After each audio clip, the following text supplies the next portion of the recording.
Okay, well, thanks everybody for coming, and thanks to you online who are there. This is going to be very much an unplugged presentation compared to the one I gave last year on jet fuel synthesis. I'm basically going to talk about how the government does sustainability, and not how they promote sustainability like through government programs, but how they do it within the government itself. So I was involved in that for some time. I'm still involved in it. I am a policy advisor for the U.S. State Department, and that is a position that is promoted by the National Academies. I'm a fellow of the National Academies of Science, and I worked as a fellow there in Washington, D.C. last year, and I now work remotely. Okay, so this is the outline of the presentation. I'm going to talk about the part of the State Department I worked in, the Greening Diplomacy Initiative, and I'm going to talk about my projects while I was there, which all had to do with energy and sustainability, EVs, climate literacy, that's education, carbon-free power, and then the possibility of publishing some policy material. Okay, so what is the Greening Diplomacy Initiative? Well, in the government, there's something called the org chart. Okay, this is the organizational chart where the Secretary of State is at the head of this, and these are all of the various parts of the State Department, the offices. And this is where I am, the Office of Management, so Management, Strategy, and Solutions. And this is, of course, very complicated, but there are other parts of the State Department that also involve sustainability. But this is really where it's centered. The Undersecretary for Management, a guy called John Bass, is the sustainability representative, basically, of the government. The Chief Sustainability Officer, he's called. Okay. So what does the Office of Management, Strategy, and Solutions itself do? So it's basically composed of 3 directorates, Policy and Global Presence, Center for Analytics, and Consulting and Advanced Projects. And it is basically the department's think tank and consulting apparatus. And if we move into what the Greening Diplomacy Initiative does, it's a part of CAP, Consulting and Advanced Projects. And it's organized into 3 buckets. One is making sure that there is compliance and implementation of the President's executive orders, especially on sustainability.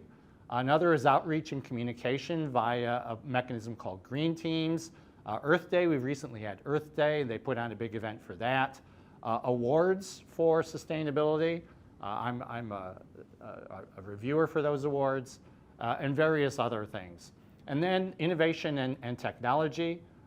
There are various things, air quality monitoring and app development, telematics. So there's a lot of things that they do. But the basic thing you can distill this down to is, along with the Greening Government Initiative, so Greening Diplomacy Initiative and Greening Government Initiative of the Office of the Chief Sustainability Officer, Federal Chief Sustainability Officer, which used to be John Kerry, it keeps government sustainable and exports sustainable practices by demonstrating U.S. leadership at embassies abroad, at missions abroad. Okay, so these are my colleagues from the GDI. This is the head of the GDI. She's the Deputy Chief Sustainability Officer for the Department of State. And this is my boss, okay, the guy that you probably know. This is me chatting with him. Okay, and so why do they do this? Okay, so we all know about this. I don't need to talk about this very long in an audience like this. This is from California. Of course, we know about half the state burns down every year. And this is something that is a direct impact of climate change. Yeah. And there is a tool that the government uses called En-ROADS, which is done by Climate Interactive and Massachusetts Institute of Technology. And these are various things that impact the global temperature rise. And if you put these all, the status quo we get a 3.6 degree rise by 2100, and I think we'd all agree that that's totally, completely an unsustainable scenario, right? But there's a lot of science behind these sliders, but of course the front end of this is very user-friendly. And if you play with these sliders, and I took the liberty of putting them all in their optimal positions, you quickly have a drop in greenhouse gas emissions, and you end up down here with a 1% temperature rise, which is even less than we've experienced now, so it would actually be going back a little bit in temperature. So this is why they do it. These are the UN Sustainable Development Goals, and I've taken the, yes? Is that tool publicly available? Yes, yes, you could. Is it on your?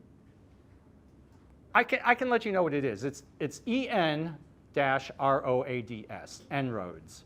And it'll come up, and yes, you can use it. I don't think it's just the government that gets to use it. I think you can use it for free. So I've taken the liberty of rearranging these, you probably notice, okay? And this is going to be a little politically incorrect as well. But what I want to say is that if we don't take action on the climate, if we don't have affordable clean energy, clean water, responsible consumption, and protecting life on land, life below the water, we don't get these.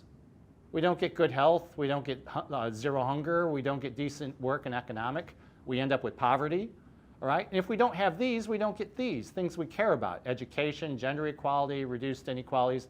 And what I'm going to say is if we don't have these, all these things we really care about, particularly here in California, simply will not matter, okay? Nobody's going to be caring about these things if we don't have these things, if we can't live in the atmosphere, if we can't live in the climate, okay? So this is why the government is doing this. I want to take this down a notch. Like I said, for those of you who missed this is a very unplugged presentation compared to my jet fuel presentation that I did last year. And talk a little bit personally. So I have a tremendous interest, I always have had, in sustainability. I was one of the first ones to buy a Prius in 2002. It was only the second year it was even available in this country.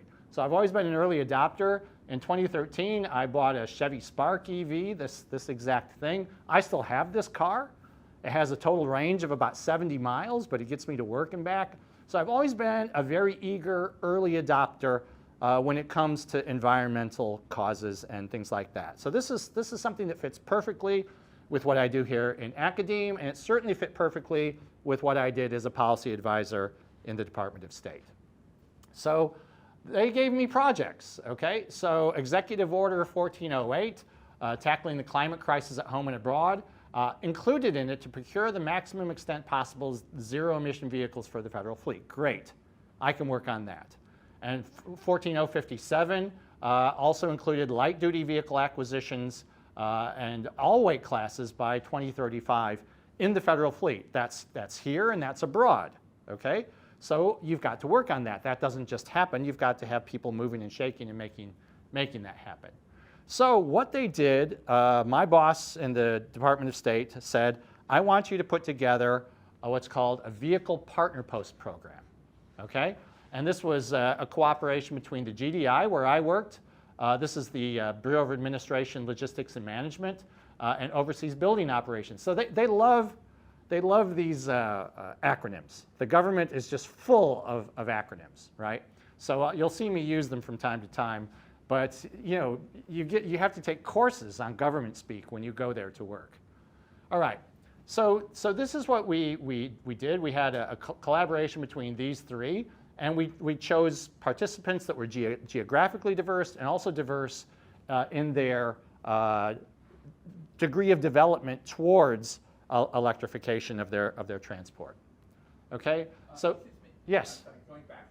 Sure. What's paper and churn? Oh yeah. Sorry. Okay. So the objectives were to develop a playbook for advancing fleet electrification posts, and these are classic government words, buzzwords.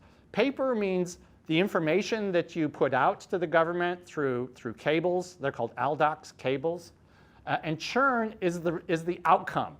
Churn is just basically the outcome of that information. And churn means like causing a little bit of a upset or uprising or heartburn in some cases for individuals in the government. Churn is important, and paper is getting the information out there. So sorry about that. So churn is like disruption. Yes, it is disruption of some description. It's taking them out of complacency. Yes. And so I'm sorry, the scope of this, is this to replace all the vehicles that the federal government buys for the national parks and everything with electric vehicles, or is this a smaller scope? Well, this was for the embassies, right? The federal fleet here, they will be, everything that they can change over to electric, assuming this administration continues and the priorities continue, by 2035, all light-duty vehicles will be electric. There will still, of course, be armored vehicles that are gas vehicles. Military vehicles will still be gas vehicles. But to the extent feasible, they will be electrified. And what I was doing this abroad then. So, Okay. So you're describing the abroad. yeah, that was my gig. My gig was the abroad part. Okay. Yeah. So we chose these partner posts, okay, partially because of geographical position, but also their degree of what's called EV readiness. So Oslo is hugely EV ready, right? Amman Amman was very much not EV ready, right? So I'll just talk very quickly about these visits. So this was the visit to Oslo. This is just the front of the embassy. You're not really supposed to take pictures of them, but pretend you didn't see this. And so we have meetings that I just, again, love these acronyms. The General Services Officer, Facilities Manager, Management Officer, Acquisitions, Regional Security, and the Front Office, which is usually the Deputy Chief of Mission. I never met any of the ambassadors. They were far too busy for this. But what we got to do was also part of this. Most of it was meetings in the embassy to try to get their fleet in order, to try to get them set up in terms of logistics and charging and all that sort of thing. But another thing we got to do is go out to local dealerships and drive electric vehicles. So this is an electric Ford van, and we got to test drive that. That was really the fun part of these visits. A lot of it was just sitting in meetings in the embassy compound itself. Are they required to be U.S.-made vehicles? Well, this is a good question. That's going to come up later. Yeah, they don't have to be U.S. made, but there was a time when you could only buy them from the U.S. and they had to be shipped. And now they've realized that that's so difficult that they're transitioning to also accepting local dealers, and that's why we went to local dealerships. Okay, so this was Panama City, and again, we got to view, this is a battery. This is one of the persons from OBO, the fleet manager from OBO, pretty much oversees the entire federal fleet abroad. This was really pretty cool.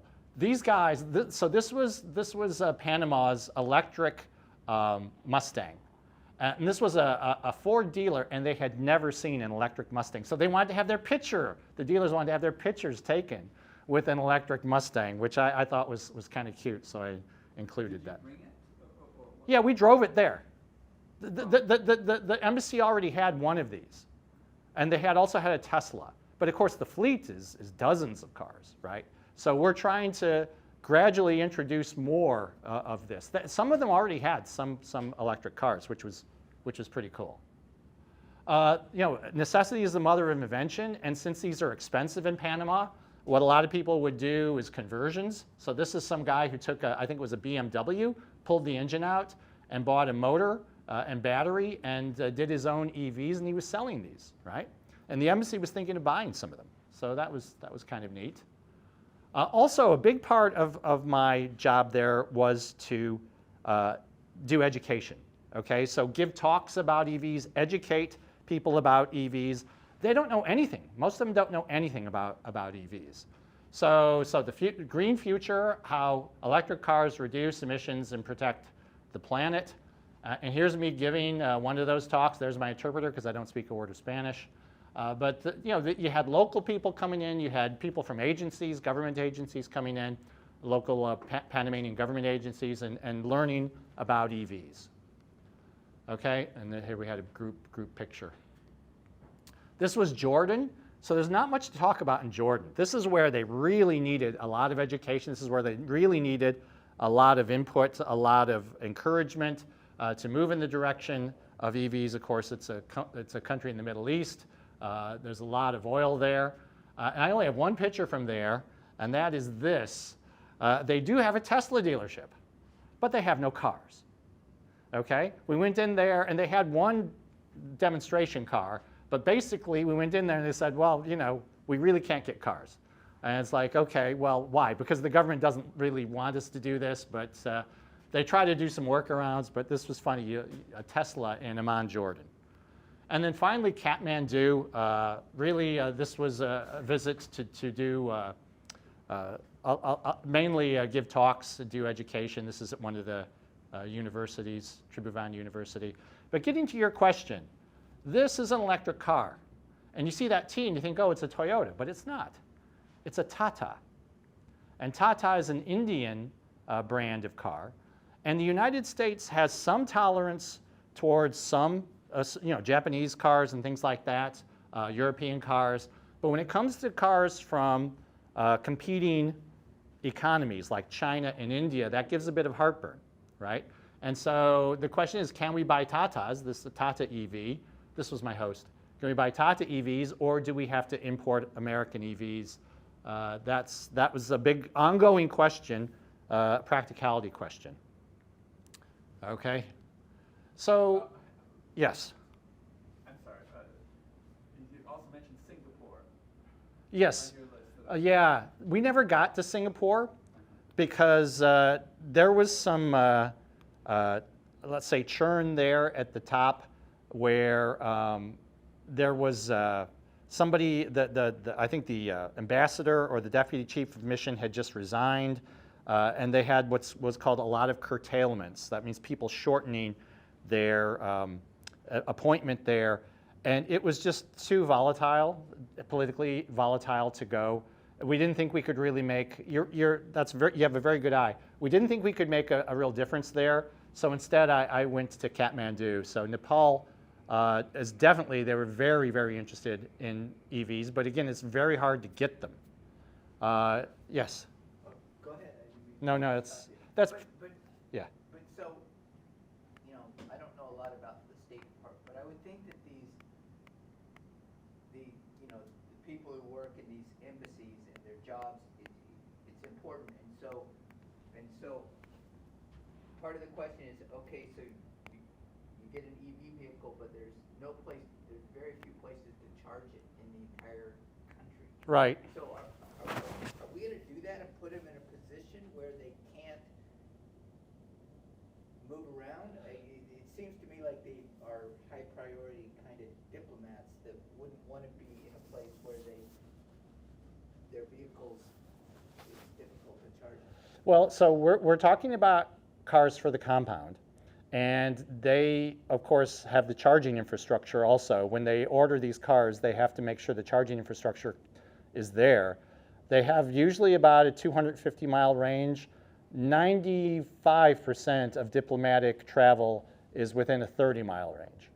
So they don't really need all that. So they're going to have the charger in there, they're going to drive to where they do and come back. Right. But maybe they have to have some gasoline vehicle. Oh, they do. For emergencies. They do. They'll always have some. I don't think they'll ever replace them all. And armored vehicles have to be gasoline. But this is a policy. And they're heavy. I mean, they weigh tons. So that's very hard to electrify those. So military vehicles, all vehicles, the regional security officer's vehicle, those will all remain gas. So this really wasn't a question of charging infrastructure. Like if you could get a Tesla and a Tesla charger inside the compound, you're Yes, fine. and that's what they did. They did try to encourage having chargers for employees if they wanted to bring their electric cars over with them, or if they wanted to buy an electric car, but that was going to be much more limited scope. That's a harder argument to put forward. Ultimately, maybe that will be the case too. So I'm kind of running out of time, so I'm going to skip through the rest of it. But this was the outline that I gave to when I talked about EVs. the types of EVs, lower greenhouse gas emission, lower cost per mile, lower maintenance costs, zero tailpipe, and then I talked about the drawbacks, some controversies, some truths, some lies, right, and the research in the future. And I do have that here, but I'm just gonna run through it. Boy, these were the days, right, when I was comparing to $4.32 gas, right? So never mind that. Drawbacks, controversies, research, okay. And I want to just talk about very, very quickly climate literacy. So officers going out in the field, we wanted to make sure that they understood that they were bringing, hopefully, concept of sustainability into their job. But a lot of them were not really particularly educated or literate in climate matters. So me and another guy in my office put together some courses on climate literacy where they did training. So this was part of training, part of the Foreign Services Institute training. And we helped to put that material together. Another one is carbon-free power for the MCs. Does anybody know where Babane is? Okay, this was a project for Babane in Eswatini. Okay, so you get to also learn where a lot of these embassies and capital cities are. And this was a small-scale hydroelectric project that I worked on, but I don't have really time to go into it. And then finally, a policy paper. So Greening Diplomacy Initiative for Personal Transportation, U.S. Department of State. Me and another colleague of mine in the Greening Diplomacy Initiative are working on this. Ultimately, we will publish that. But I don't want to take any more time. Happy to answer any last questions before we turn over to the next speaker. Yes? In any of those countries, were the electric grids a challenge in terms of EVs emissions? Okay, that's a really good question. So there's something that is sent out every year, and it's a spreadsheet that all the embassies have to fill out to score their EV readiness. And so there's 4 basic levels. There's green, okay, there's yellow, and was there 4 or 3 or 4? Maybe there was only 3, yellow and then red. And red were countries that had really poor grids, unstable grids, that had relatively poor infrastructure just in general, and they were really judged not to be ready to electrify. It doesn't mean that they couldn't bring their score up in certain ways, but sometimes it was just that the grids were not, and so they ran diesel generators, right? So are you really doing anything good if you're running diesel generators to get your electricity to charge your electric car, right? So that was a problem. And the yellow ones, for example, Amman was yellow, but we still visited that. Oslo is the poster child for electrification, and they're bright green, right? And we went there. We went to ones that weren't as ready. But yes, that's an excellent point. When the infrastructure isn't there, it's a tough argument to say, you need to electrify your fleet. Also, when the roads are bad. Some of these places, the roads are they're just dirt roads everywhere.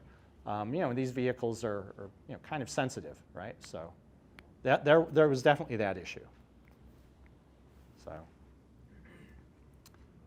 think I'm pretty sure that's it. Yep. Okay. So happy to. Thank you.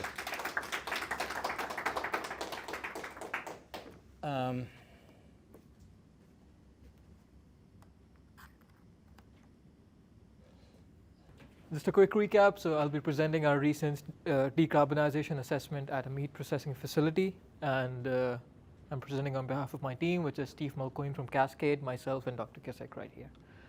So just a quick overview of the facility. It was a meat processing plant. They live chicken come in, packaged chicken go out, and their annual electricity consumption was around 38 million kilowatt hours. Natural gas was around 170,000 million BTUs. Their annual CO2 was around 19,000 metric tons. And the major industrial systems at the plant were their basic meat processing infrastructure and an ammonia-based refrigeration system, an industrial hot water system, which was used both in the processes as well as for the cleaning in place system. And their temperature requirement for this was around 130 degrees F of water. And they had a wastewater treatment facility and plant HVAC. So our methodology, we laid it out in 6 discrete steps, starting off with just baselining the plant's energy and emissions. Then we moved on to identifying any large energy users and identifying any energy efficiency opportunities with those. Then we moved on to trying to see how we can decarbonize their heat with using heat integration and applying the pinch analysis approach here. Then we went on to see what options we came up with, what heat reclaim and heat pump options we could give to the facility, and then just trying to simulate those options on a yearly basis. Fifth, we identified how to clean their electricity and reduce their Scope 2 emissions that way. And lastly, provide all of our recommendations in terms of an economic metric called the levelized cost of avoided CO2. So starting off with our baseline, within the electricity domain, we found out that the largest end use was the refrigeration system, which is the refrigeration compressors, the spiral freezers, and the evaporative compressors. So the refrigeration system accounted for about 35% of all of electricity use. And other large consumers were their air compressors and dryers.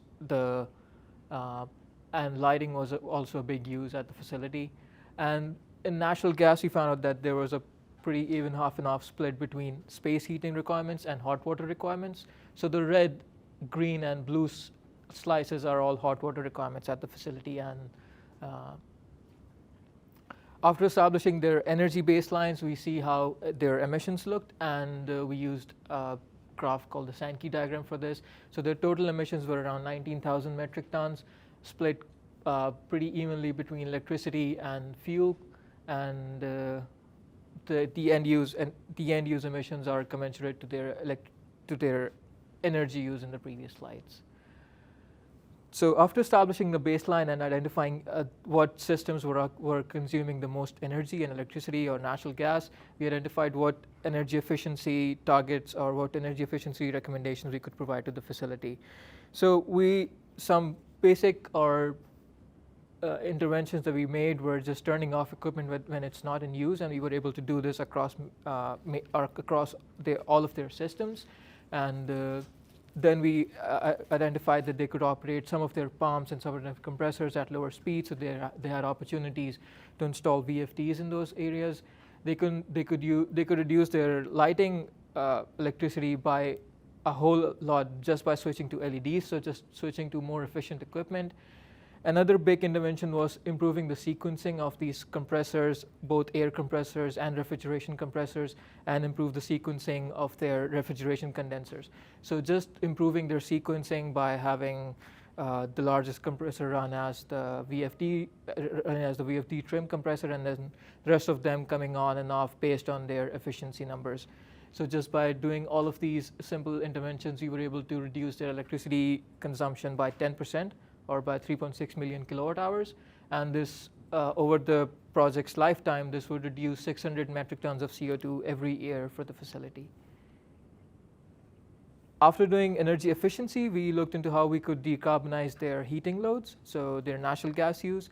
And for this, we analyzed their heating and cooling loads to try to identify if there's any heat integration opportunities where we could use heat pumps or heat exchangers to reduce their emissions related to heating. So on the right, I have their heating load, which is basically their hot water requirements on this purple line. That's the maximizer. So the purple line is their hot water requirement throughout a typical day, and it stays around 11 to 14 million BTUs for the facility, whereas the yellow, red, and blue lines right here, these are all the heat rejected by the refrigeration system. So we see that all of these three lines are above the hot water requirement. So they're rejecting more heat than the need for their hot water. So there's a good opportunity here to reclaim all of this heat to use or to heat up their hot water. The problem here is that all of this rejected heat is at around a little bit above ambient temperature. So the temperature requirements are not met. So a simple solution for this would be to use Yeah, a simple solution for this would be to use a heat pump, reclaim all of this heat using the source side of the heat pump, and supply the hot water requirement at 130 degrees F. So this was our simple solution that we started with, just a heat pump, reclaim all the heat off the refrigeration system, and supply the hot water system.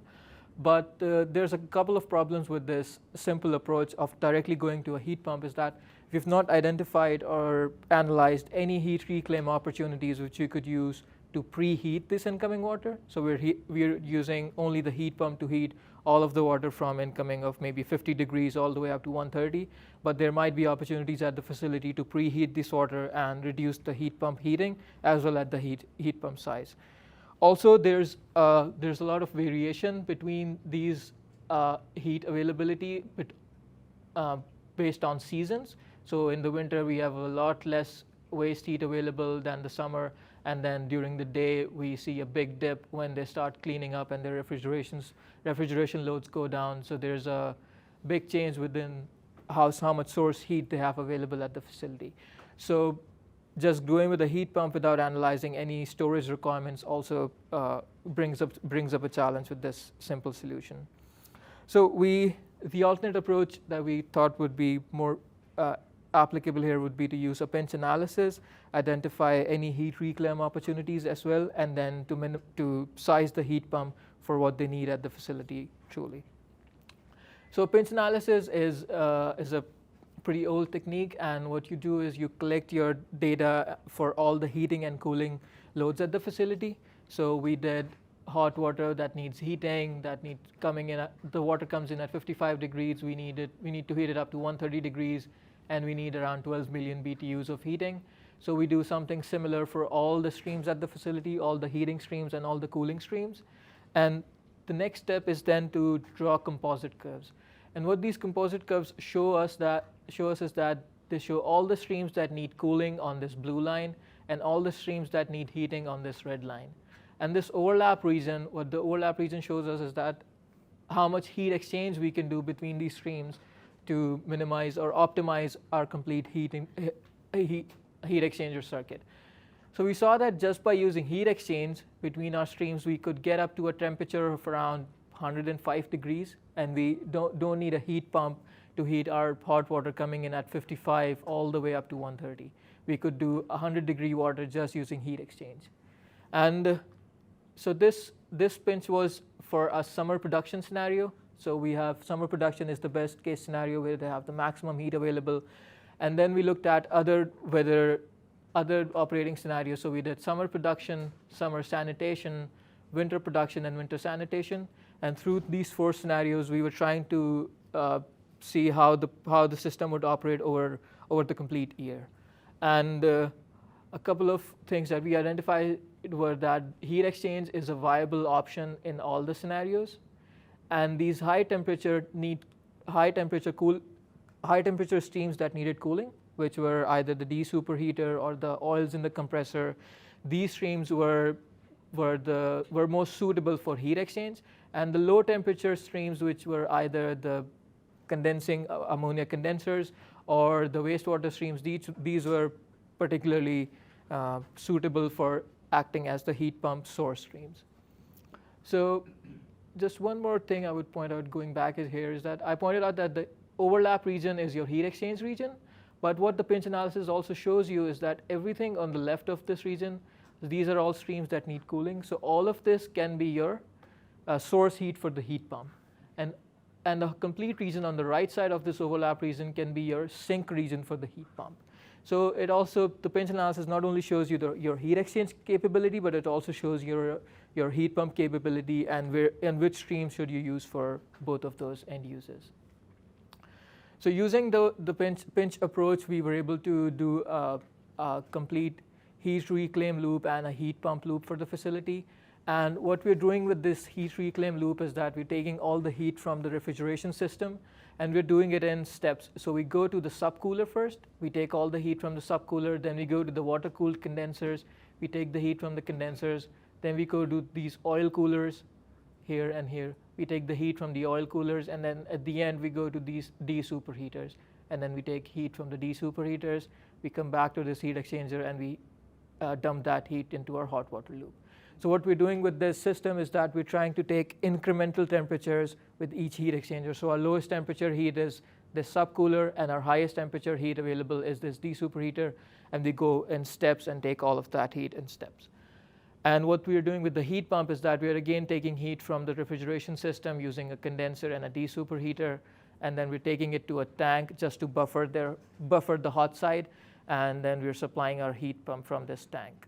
And what having this tank also allows us to do is to control the delta T across the evaporator and the heat pump, which is one of the concerns that the heat pump manufacturers have, to control the delta T that's across both the evaporator and the condenser side. And having a pump or having a tank or a heat exchanger both on the source side and the sink side allows us to control what the delta T is across that heat pump. So using our revised approach, going from the simple solution to using pinch analysis and doing the heat integration, doing all of those heat exchangers, what we were able to accomplish was that we reduced an initial heat pump size from a heating capacity of 12 million BTUs to a heat pump with a heating capacity of 7 million BTUs. So this not only reduces your per hour. Oh, per hour. Yeah, I should add that in there. Yeah, so this not only reduces your operational cost with the heat pump, but it also reduces your initial capex, or how big of a heat pump you need to install. So the next step, after we came up with these designs, the next step was to simulate these designs over the course of a year, so we could see how they would operate in interaction. Because we have a lot of complex systems and interactions going on in here, we have the interaction with the refrigeration system. We wanted to see if you're taking off the heat, both for the heat pump as well as the heat reclaim loop, how does the refrigeration system respond? How does the evaporative condensers respond? And then we also had transient weather conditions. We wanted to see how our system performs throughout the year in different weather conditions, what size of the heat pump would be perfect for the system, how does it operate during part load conditions, and how much storage do we need for the complete system to operate it in a smooth fashion. And what we did to answer all of these questions was to develop an object-oriented simulation software. So we made our own software where we could simulate the complete system, the refrigeration system, the heat pump system, and all the associated auxiliaries in an hourly detail to see how the system was operating throughout the year. And our approach with this simulation was that we developed devices which were part of systems, and then these systems become part of measurement boundaries, and then these measurement boundaries become part of the complete simulation boundary. So for example, this compressor or this heat exchanger would be a device. This compressor would be a device. This refrigeration system would be this system. The measurement boundary would be this industrial refrigeration boundary, which has the compressor system, condenser system, this heat exchanger system, all of this together. And then another measurement boundary would be your industrial hot water boundary, which has your hot water heaters and the tanks and all the associated pumping systems. So going into a little detail with the simulation software. So here I'm showing how we set up a device, and I'm showing how we set up our industrial heat pump.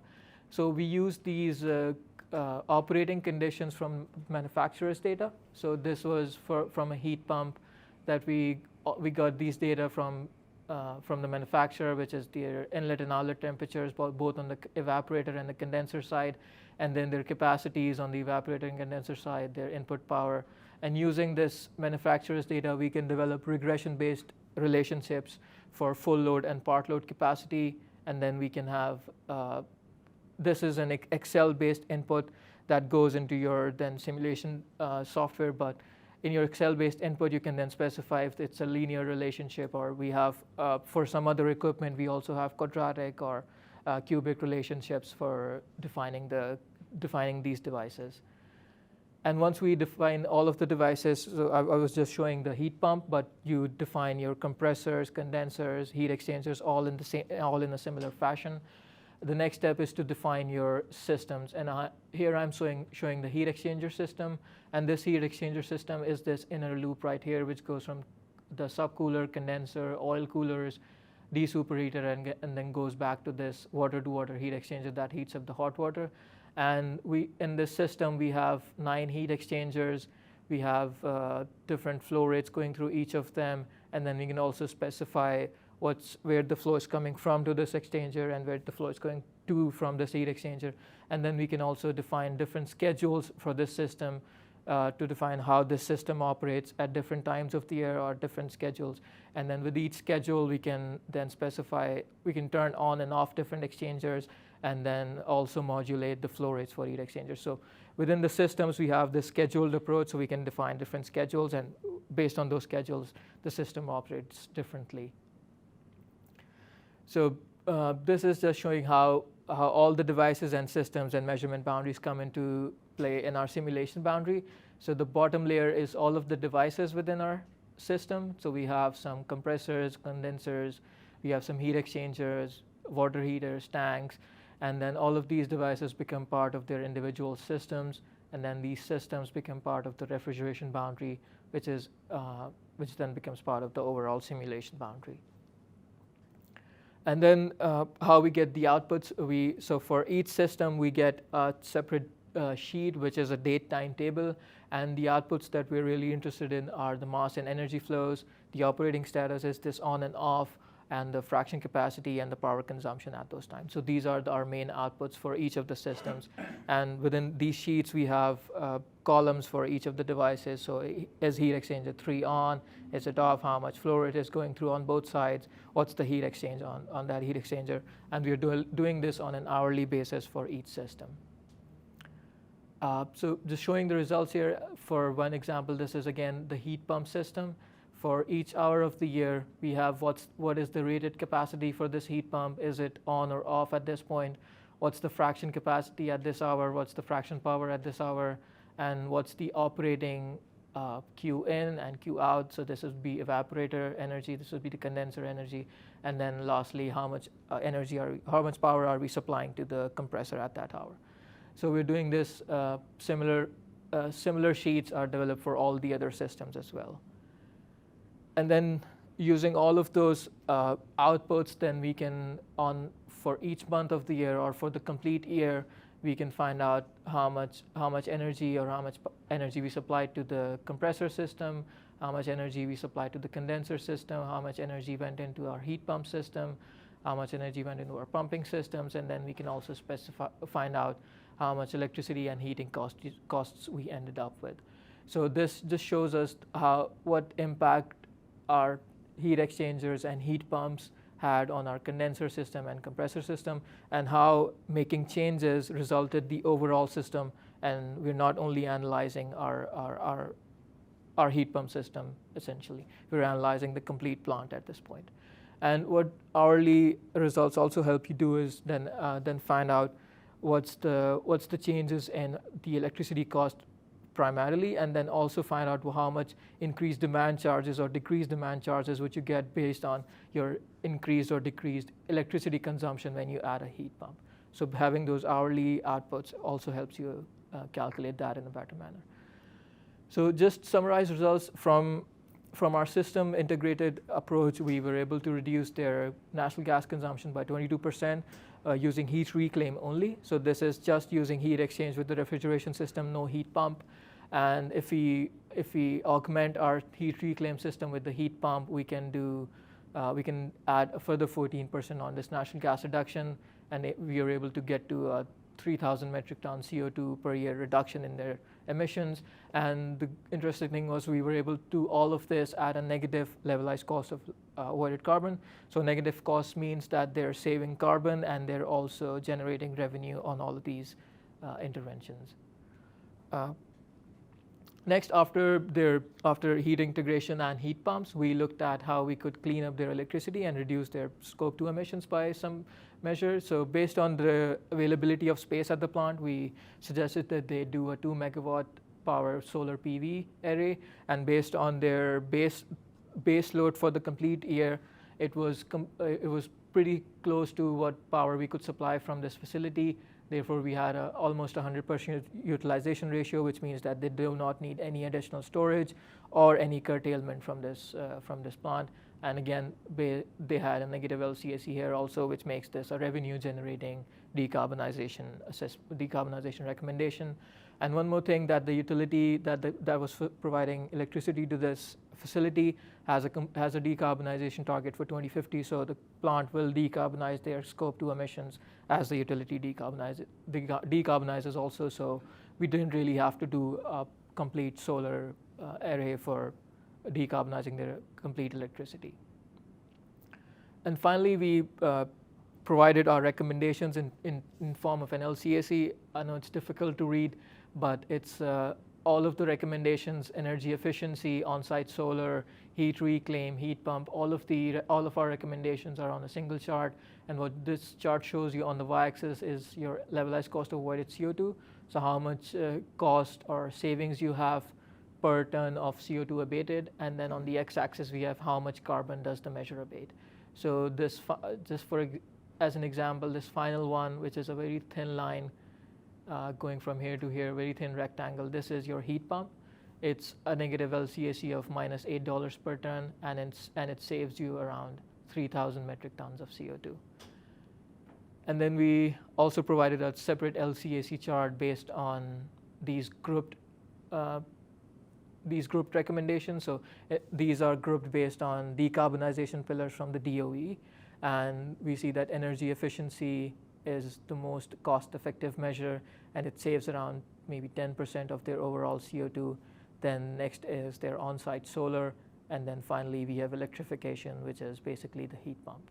And all of the measures are at a negative LCAC, and the average cost of decarbonizing around 4,000 metric tons of CO2 comes out around negative $85 per metric tons of CO2. And this is so through using all of these measures, we were able to reduce their carbon emissions by around 20%. Yeah, a quick recap for the tools that you saw along the presentation. So first, we used our Sankey diagram, Sankey tool, to make up this emissions flow diagram. We saw our pinch analysis and pinch chart, and we saw the LCAC. So all of these three are part of our other project that's in collaboration with Berkeley Lab and Department of Energy MESC department. And we're making all of these different decarbonization tools, which can just help reduce the friction to decarbonization within these facilities. And two of these tools are available right now on this domain, which are the facility carbon flow tool and the levelized cost of avoided CO2 tool. And the pinch analysis tool will soon be up here as well. So these will be publicly available for people to use in their decarb assessments. And with that's it. Thank you.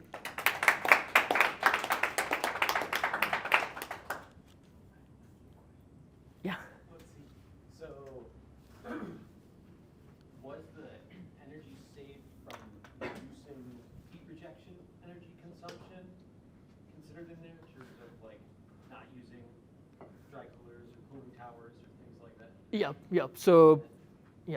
So because we were able to simulate their whole system, we were also able to simulate how much condenser pump energy used and condenser fan energy used was for each hour, and then we summed it up for the month. So when we were doing heat reclaim and heat pump, these numbers sure went down. Yeah. And then even with your heat reclaim and your heat pump, do you still have much heat being rejected? Yep. Yes. For the summer period, we have a lot of heat being rejected. So you see mainly they have surplus heat being rejected. And one of our additional recommendations or future work was that you still have a lot of waste heat, and you can use that with the heat pump for your space heating needs then. So that would be a next step, to use all of this waste heat going forward. That was my next question. Yeah. If you consider heating that. But I assume they only heat the facility during the winter operation? Yeah, they heat the facility during the winter operation, and they also use some space heating after their cleaning period just to dry the plant up. So they supply hot air to dry the plant after they're through with their cleaning cycle. Okay, Yeah. okay, can I just pitch in? Yep. This plant is in Minnesota, right? Yeah. So Yeah. we did all this work on process and we only got 20%. Why? Because their HVAC gas use is so big, Yeah. okay? Yeah. And so that would be the next thing to go after. But, and the other thing I wanted to say is just what Ovais said, I'm just gonna amplify a little bit. Their HVAC use is bigger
functionality of like positioning these heat exchangers in line with the process streams?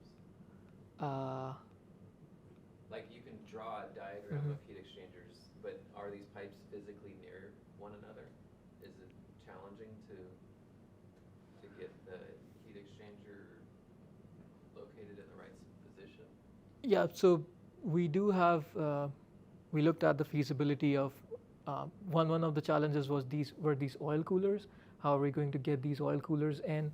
But when we talk to the vendors, they do have, they can add these heat exchangers in series with their thermosiphon oil coolers, and so there's space availability and piping possibility, or you can say feasibility to have these heat exchangers in the places that we are suggesting to them. Okay, so it's like a mechanical room where the pipes are like Yeah. in They have an engine proximity. room, yeah, Right, so- and so they pipe all of the ammonia going from these compressors to the condensers, which are at a separate location, so we can tap in between, so we have location availability. Yep. One of the nice things, Curtis, is that we're reclaiming all this heat. That's essentially a water-to-water loop in most places. We're pumping water, we're not pumping air between these different processes, which would be hugely expensive. But you don't have to extend these water loops, so it would go really far to get to. Well, there's some piping, but it's water piping, right? Right. And the plant, Ovais, you were closer to this, and the plant didn't throw a fit when we showed them Yeah. where we wanted to Yeah. make these heat exchangers, Right. and maybe Ovais said it, but I think it's very cool, is those heat exchangers are linked essentially using pinch methodology to minimize the delta T's as we go up. And so you get essentially maximum heat reclaim out of that sequence. Dr. Ware, you had a question? This is really good. And did I understand you correctly saying nobody had created such a model before? Simulation software? Yeah, Something like this. yeah. So there are different options, but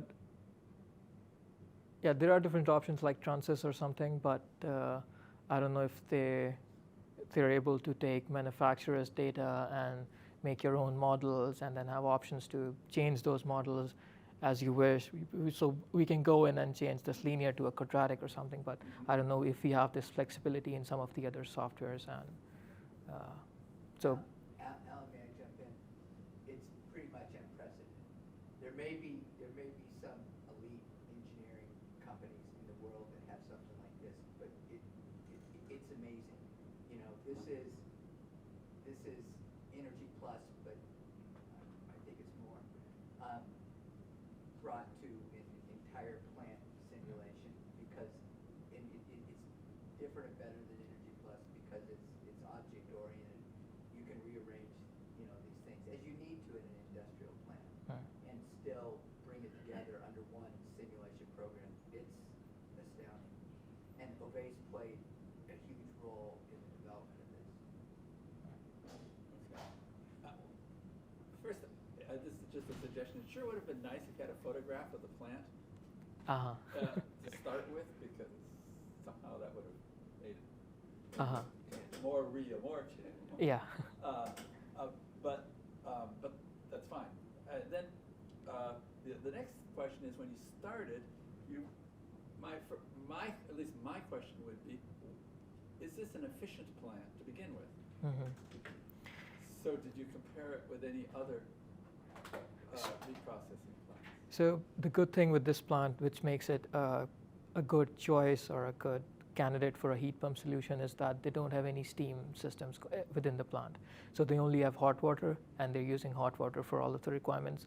So switching from natural gas-based heating to electric-based heating is easier when you just have 130 degrees hot water. What we are seeing at some of the other facilities that use steam systems is that it's not so easy for those plants.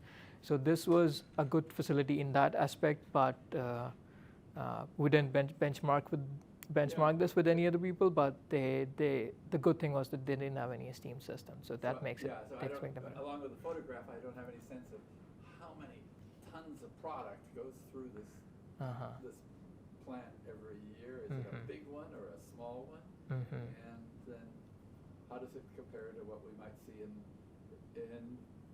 another country or another part of the United States?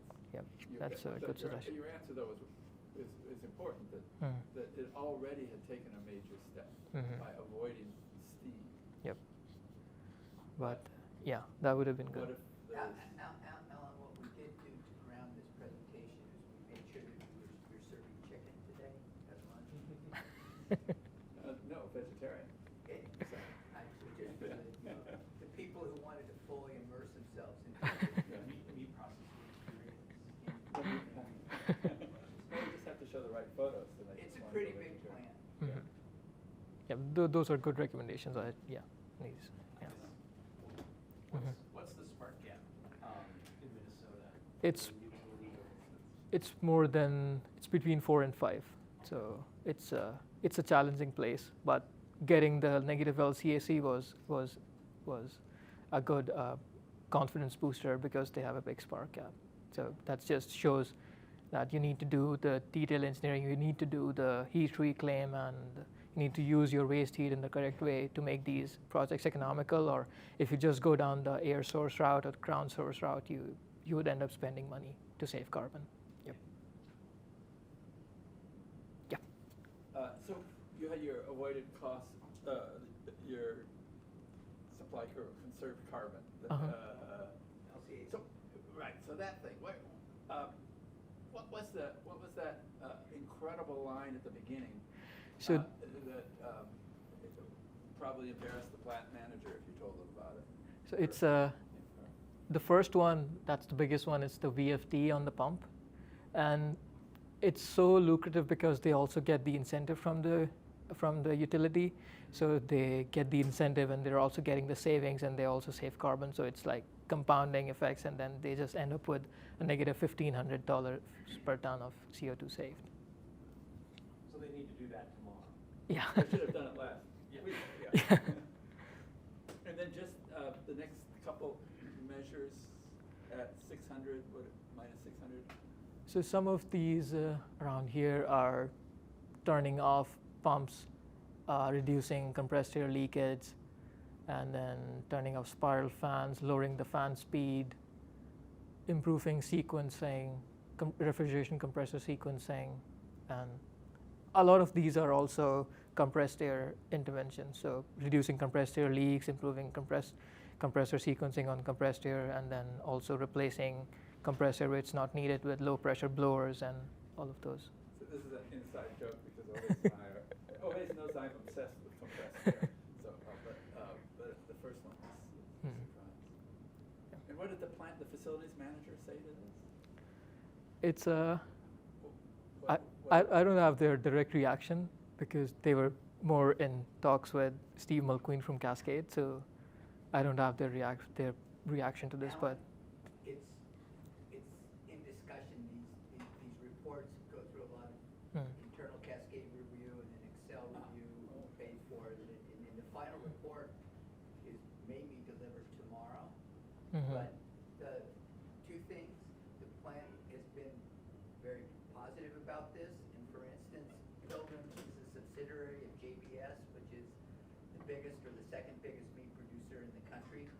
And JBS has corporate decarbonization goals, and JBS corporate sustainability manager came to our IDSH meeting here.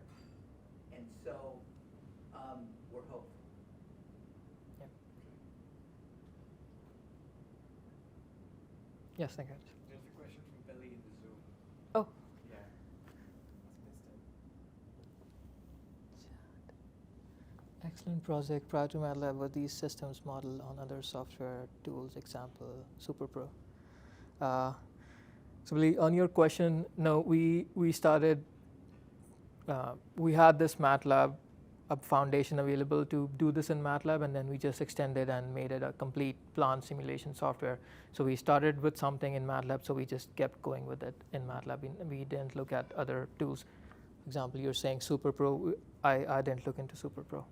So a good suggestion. I can check that out as well.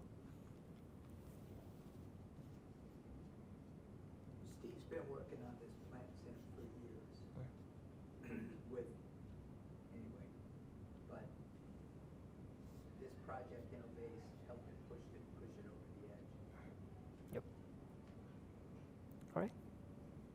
Thank you, guys. Thank you.